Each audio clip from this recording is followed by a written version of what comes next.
इस कहानी को ध्यान से सुनिए। यह सिर्फ एक कहानी नहीं है, बल्कि जिंदगी का वो आईना है जो आपको सोचने पर मजबूर कर देगा। कभी कभी छोटी सी बात जिंदगी का सबसे बड़ा सबक बन जाती है। तो चलिए शुरू करते हैं एक ऐसी प्रेरणादायक कहानी जो आपके दिल को छू जाएगी। क्या आपने कभी सोचा है कि एक बूढ़ी चिड़िया भी हमारी जिंदगी का सबसे बड़ा गुरु बन सकती है? कभी कभी हमें सबसे बड़ी सीख वहां से मिलती है जहां हम लीस्ट एक्सपेक्ट करते हैं। ये कहानी है संघर्ष, हौसले और उम्मीद की। ये कहानी है एक माँ की ममता, एक बच्चे के सपनों और एक बूढ़ी गौरैया की, जिसने बिना बोले जीवन का सबसे अनमोल पाठ पढ़ाया। जीवन का पाठ, एक बूढ़ी चिड़िया की सीख। एक ऐसी कहानी जो आपके दिल को छू जाएगी और आपको उड़ने की ताकत दे जाएगी। तो चलिए सुनते हैं ये प्रेरणादायक कहानी। गांव के सन्नाटे भरे एक कोने में एक टूटा फूटा सा मकान था। उसकी छत थोड़ी झुकी हुई थी, दीवारों पर समय की दरारें थीं और भीतर बसी थी जिंदगी की एक लंबी कहानी। उसी मकान में रहती थी सीमा, एक अकेली माँ जिसने अपने सपनों की चादर को ओढ़कर बेटे रवि को सीने से लगाया था। रवि सिर्फ 5 साल का था, लेकिन उसकी आंखों में उम्र से कहीं बड़े सवाल थे। माँ, क्या हम हमेशा ऐसे ही रहेंगे? सीमा के पास कोई जवाब नहीं होता। वो बस हल्के से मुस्कुराती, उसके बालों में उंगलियां फिराती और भीतर कहीं टूटती चली जाती। सीमा मजदूरी करती थी। दिन भर ईंट पत्थर उठाने वाली माँ रात को बेटे के लिए परियों की कहानियां बन जाती। पर उस रोज जब रवि तेज बुखार से तप रहा था, तब न कहानियां थीं न दवाइयां, बस चिंता थी और एक अदृश्य सी दुआ। घर के ठीक सामने एक पुराना पेड़ था। उस पर रहती थी एक बूढ़ी गौरैया। उसके पंखों की रफ्तार अब धीमी थी, लेकिन उसकी आंखों में अनुभव की चमक थी, जैसे जीवन की हर कठिनाई को उसने देख, झेल और स्वीकार कर लिया। रवि खिड़की के पास बैठा था, कांपते हाथों से कंबल समेटते हुए। गौरैया ने उसे देखा, चहचहाई, जैसे कह रही हो, मैं हूं ना, अकेला मत समझ। रवि ने धीमे से पूछा, क्या तुम भी मेरी तरह अकेली हो? फिर जैसे कोई रिश्ता बन गया। हर रोज गौरैया आती, कभी दाना लाकर रखती, कभी टूटी टहनी गिराती, कभी एक पंखुड़ी, और रवि वो उसे देखकर मुस्कुराता, उसकी चहचहाहट में कहानी ढूंढता। सीमा यह सब देखती और एक अजीब सा सुकून महसूस करती। क्या कोई चिड़िया भी इंसान की जिंदगी बदल सकती है? एक दिन जब सीमा को काम से निकाल दिया गया, वो टूट गई। कमरे के कोने में बैठी रो रही थी।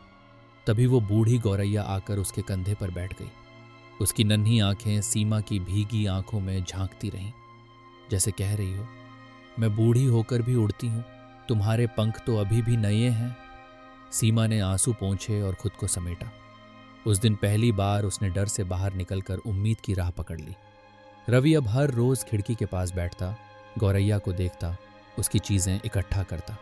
एक दिन पूछ बैठा, माँ, ये चिड़िया हर दिन कुछ गिराकर क्यों जाती है? सीमा ने मुस्कुराकर कहा, शायद तुम्हें कुछ सिखाने के लिए बेटा। उस रात रवि ने सपना देखा। वो गौरैया अब इंसान जैसी लग रही थी, चेहरा एक दयालु बूढ़ी स्त्री का, लेकिन शरीर वही चिड़िया का। वो बोली, रवि, मैं तुम्हें वो कहानियां सुनाने आई हूं जो सिर्फ किताबों में नहीं, दिलों में बसती हैं। उम्मीद की कहानियां, हिम्मत की कहानियां, उड़ान की कहानियां। रवि ने पूछा, पर तुम बोल कैसे रही हो? वो मुस्कुराई, जब दिल सुनने को तैयार हो तब प्रकृति भी बोलने लगती है।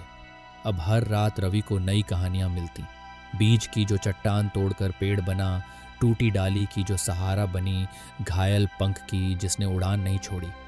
सुबह उठते ही रवि वही कहानियां माँ को सुनाता और सीमा देखती कि उसका बेटा अब सिर्फ ठीक नहीं हो रहा, वो नया बन रहा है, समझदार, संवेदनशील, प्रेरित। लेकिन एक सुबह गौरैया नहीं आई। रवि देर तक उसकी राह देखता रहा, फिर माँ से पूछा, क्या वो चली गई? सीमा ने उसका चेहरा सहलाया, शायद उसने तुम्हें वो सब सिखा दिया जो जरूरी था। अब तुम्हें अपने पंखों से उड़ना है। रवि चुप रहा, फिर धीरे से बोला, पर वो अब मेरे अंदर है ना माँ? सीमा की आंखें नम थीं, पर इस बार आंसुओं में दुख नहीं, गर्व था। उसी शाम सीमा को स्कूल में सफाई का काम मिला और रवि को उसी स्कूल में दाखिला। रवि अब अपनी कॉपी में चिड़िया की कहानियां लिखता, हर बीज, हर टहनी, हर चहचहाहट का मतलब ढूंढता। पेड़ की डाल पर अब भी रोज कुछ गिरता, जैसे कोई अब भी देख रहा हो, सीखा रहा हो। वक्त गुजरता गया। पुराना मकान अब भी थका हुआ था, लेकिन उसके भीतर अब संघर्ष नहीं, सपने रहते थे। सीमा अब स्कूल में स्थायी कर्मचारी थी, और रवि अब 10वीं कक्षा का एक होनहार छात्र था। एक लेखक बनने की चाह उसके भीतर सुलग रही थी। फिर एक दिन स्कूल में निबंध प्रतियोगिता हुई, प्रेरणा का स्रोत विषय पर। जब बाकी बच्चों ने अपने प्रिय नेता, शिक्षक या माता पिता पर लिखा, रवि ने लिखा, मेरी प्रेरणा एक बूढ़ी गौरैया। उसने लिखा, उसने मुझसे कोई शब्द नहीं कहे, लेकिन जीवन के सबसे बड़े पाठ सिखा दिए। उसने मेरी बीमारी से लड़ना सिखाया, माँ के आंसुओं को समझना सिखाया, और सबसे जरूरी, खुद पर यकीन करना सिखाया। वह निबंध जिले भर में पहला आया। शिक्षकों ने कहा, तुम एक लेखक बनोगे रवि।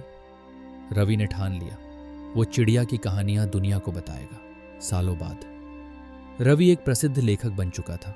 उसकी किताबें हर जगह पढ़ी जाती थीं, लेकिन सबसे प्यारी किताब थी बूढ़ी चिड़िया की कहानियां। उसने उसमें लिखा, अगर तुम टूटी हुई चिड़िया को भी अपना गुरु मान सको तो जीवन की उड़ान कोई नहीं रोक सकता। एक दिन वो अपने गांव लौटा। माँ अब बूढ़ी हो चुकी थी, लेकिन चेहरे पर शांति और आंखों में संतोष था। रवि पेड़ के नीचे बैठा, वही पेड़ जहां कभी वो चिड़िया बैठा करती थी। उसने किताब खोली और एक हल्का सफेद पंख उसके पैरों के पास गिरा। रवि ने वह पंख उठाया, आसमान की ओर देखा और मुस्कुराया। तुमने उड़ना सिखाया था चिड़िया, मैं अब उड़ रहा हूं। अगर आपको ये कहानी पसंद आई हो तो हमारे चैनल को जरूर सब्सक्राइब करें। ऐसी ही भावनाओं से भरी, जीवन को छू लेने वाली कहानियों के लिए जुड़े रहिए हमारे साथ। धन्यवाद।